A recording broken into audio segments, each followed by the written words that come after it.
Halo semuanya, selamat datang kembali di Explainer kita kali ini. Hari ini kita bakal jalan-jalan, atau lebih tepatnya melihat ke bawah. Ya, kita akan belajar dari sesuatu yang super mikro untuk menyelesaikan masalah makro. Bayangin aja, solusi buat masalah-masalah terbesar di kantor atau organisasi kita itu ternyata bisa ditemukan langsung di tanah yang setiap hari kita injak. Coba deh, pikirin pertanyaan ini sebentar. Apa sih yang sebenarnya bisa diajarkan oleh serangga paling kecil di dunia kepada CEO paling besar? Di dunia kerja modern yang serba cepat, deadline ketat, dan rantai komando yang berbelit, kita kan sering banget yang ngerasa mentok. Nah, gimana kalau saya bilang, solusi buat semua kekacauan manajerial itu sebenarnya bisa kita temukan cuma dengan ngeliatin makhluk mungil di halaman rumah Anda? Menarik kan? Oke, mari kita bedah ini. Agenda Explainer kita hari ini punya 4 bagian. Pertama, pelajaran kepemimpinan dari alam. Kedua, kebijaksanaan kuno tentang semut. Ketiga, sains di balik koloni. Dan keempat, filosofi semut. Kita bakal ngebahas gimana kepemimpinan modern, teks-teks kuno, dan biologi itu saling nyambung satu sama lain. Masuk ke bagian 1, pelajaran kepemimpinan dari alam. Gini, buat benerin masalah organisasi kita yang kaku, kita jelas butuh cara pandang yang sama sekali baru. Nah, kerangka baru ini namanya kepemimpinan biomimetik. Intinya sih, kita melihat sebuah sistem manajemen lewat lensa ekologi alam. Kenapa? Karena setiap sistem kehidupan di alam sebenarnya ngasih kita aplikasi praktis dan solusi yang berkelanjutan buat tantangan sistemik kita. Ini penting banget loh. Soalnya, jam kerja yang panjang dan rutinitas kantor yang bikin stres itu udah bikin para pemimpin makin jauh dari alam. Padahal, alam udah berevolusi jutaan tahun buat nemuin cara bertahan hidup yang paling mantap. Coba deh kita bandingin secara langsung. Di satu sisi ada organisasi manusia. Biasanya kan hierarkinya kaku banget, dari atas ke bawah, di mana satu bos di puncak pusing mikirin semuanya. Terus di sisi lain, coba lihat ekosistem semut. Mereka itu bisa ngatur diri sendiri, fleksibel, dan super responsif sama keadaan lokal. Mereka kerja dinamis, ngikutin ritme sekitar tanpa harus nunggu approval dari dewan direksi. Beda banget kan? Nah, ini membawa kita ke bagian 2, kebijaksanaan kuno tentang semut. Kalian mungkin mikir kalau konsep kepemimpinan dari alam ini adalah tren baru abad ke-21. Wah, ternyata enggak.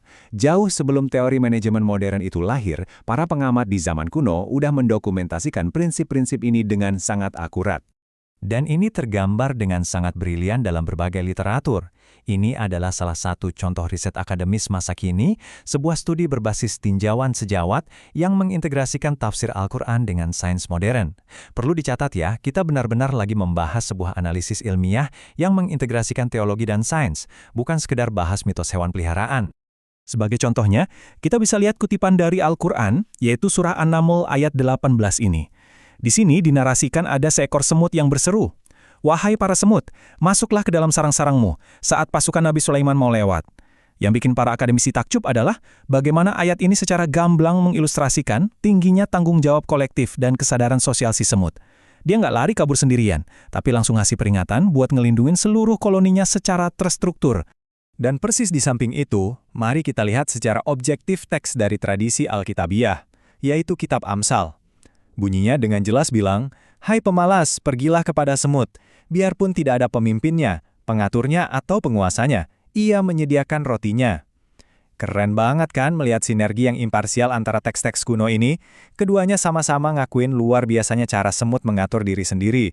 Mereka punya inisiatif tinggi, padahal nggak ada satupun bos yang nyuruh-nyuruh. Jadi perbandingan ini benar-benar menegaskan satu hal. Ini adalah warisan kemanusiaan kita bersama. Di berbagai tradisi kuno, ada cerminan rasa hormat yang serupa terhadap kecerdasan kolektif di alam. Leluhur kita tuh sadar betul kalau bumi, dan bahkan makhluk sekecil semut, punya panduan operasional yang bisa kita contek. Tentu saja, untuk melengkapi kebijaksanaan kuno tadi, kita bergeser ke masa kini di bagian 3, sains di balik koloni.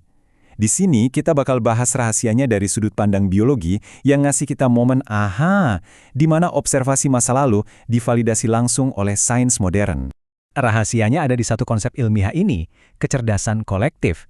Ini tuh kemampuan gila dari sebuah koloni buat ngambil keputusan efektif tanpa ada satupun pemimpin sentral. Maksudnya gini, kelakuan mereka yang kompleks itu nggak butuh setiap individu semut punya IQ tinggi. Sebaliknya, ini murni didorong sama sistem kerjasama dari interaksi-interaksi simpel yang diulang terus-menerus di lapangan.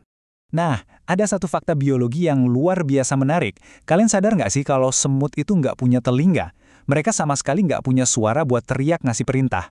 Komunikasi mereka itu 100% bergantung pada jaringan kimiawi. Mereka pakai senyawa feromon dan antena mereka yang super sensitif terhadap sentuhan. Betul-betul berkoordinasi secara absolut tanpa suara berisik sedikit pun. Mari kita bergeser dan lihat bagaimana ini terbangun langkah demi langkah.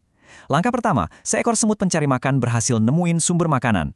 Langkah kedua, pas jalan balik ke sarang, dia ninggalin jejak feromon di tanah. Langkah ketiga, semut-semut lain di koloni secara naluriah mendeteksi sinyal ini, ngikutin, dan ikut memperkuat jejak tersebut. Mereka saling mengoptimalkan rute tanpa butuh campur tangan seorang manajer buat bagi-bagiin peta. Dan tahu nggak, logika jejak feromon ini saking sempurnanya buat ngindarin rintangan, sampai-sampai manusia menirunya. Ilmuwan komputer modern punya algoritma yang namanya optimasi koloni semut atau ACO.